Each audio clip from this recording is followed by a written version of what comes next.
Hey Clashers, it is time for a new challenge. We have the Valentine's challenge in the game, so we're going to check it out. What is the easiest way to 3-star this quite easy challenge, to be honest? If you follow my steps, it's super easy. Right after this, I'm going to show you a way how you can swag over 160 troop space onto this challenge. And you will probably see from a lot of YouTubers that they're using a skeleton spell or something for this eagle.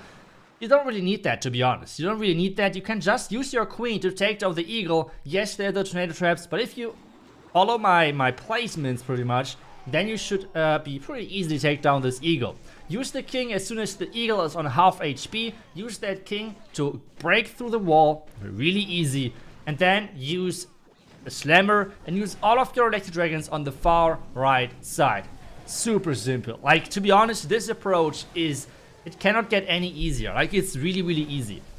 Now, at this point, all you have to do is freeze the single phone tower and freeze the queen together in the core. That's quite important. And after that, hit the poison. Easy as that. Hit the poison onto those archers. Otherwise, you might know. Archers versus Electro Dragon, that's not the nicest thing to have. So, you want to take those out. And at the same time, you can trigger those two black mines around the Single Inferno Towers with 2 loons. The black mines are right in front of them, so you can just take it out if you want to. You don't really need to. Just rage at the bottom side so you get quicker into the Single Inferno Towers. And then use your minion to trigger some red bombs. That looks kind of cool, right? Make sure to use that so there's less damage on your laser dragons. And at this point, it's all about keeping your queen alive. So use the skeleton spells to make sure that you're protecting your queen. Because, to be honest, at this point you can see already, those Electro Dragons, they won't die. There's just not enough firepower around in this base to take all of them out. And it is really simple, really easy challenge. I think one of the more easier challenge which we just had, but still it was not easy to make sure that I'm swagging a lot onto this base. So that was kind of like a challenge. Let me know if you were able to swag more than I just did with the way which I'm going to show you in just a couple of seconds. As we're seeing, the last gold storages are going to get taken down.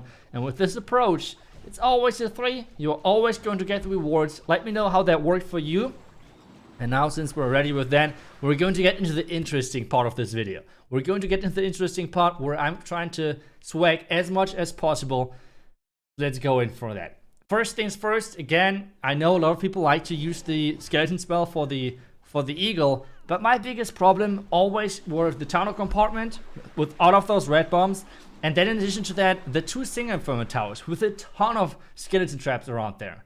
It wasn't easy for me to get through that. Maybe I was not creative enough. We'll probably see a more swag video from Klaus, for example, or Stars, but I was not able to get any fancier way. So I did the same approach, which I just showed you in the first attack.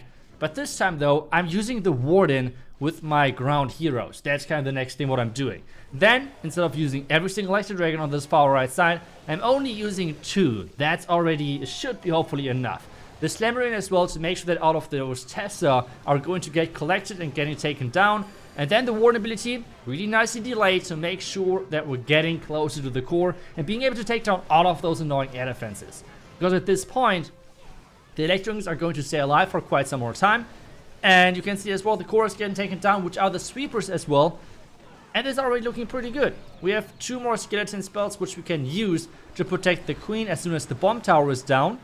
And at this point we can just rage up the loons so we can take down as many Single Inferno Towers as possible. And rage up the Electro Dragon, because with this Electro Dragon bounce, you're going to get the sweeper in the back end. Which is kind of nice, to be honest, to be fair. It's really nice to get.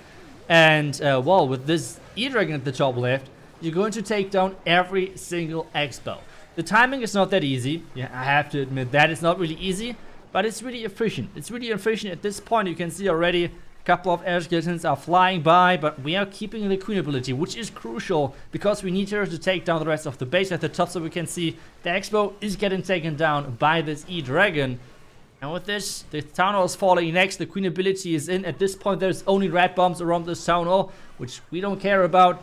And then all of those skeletons. Like this backhand Single Inferno Tower farm was always a huge problem to me. Let me know what you came up with the solution, if you have any better way. And I'm using the last loon to take down the Inferno Tower. And that's my way how you can swag over 160 troop space in this challenge. Let me know how that worked for you. Thank you so much for watching the video, and I will see you guys back tomorrow. Until then, see ya and bye bye.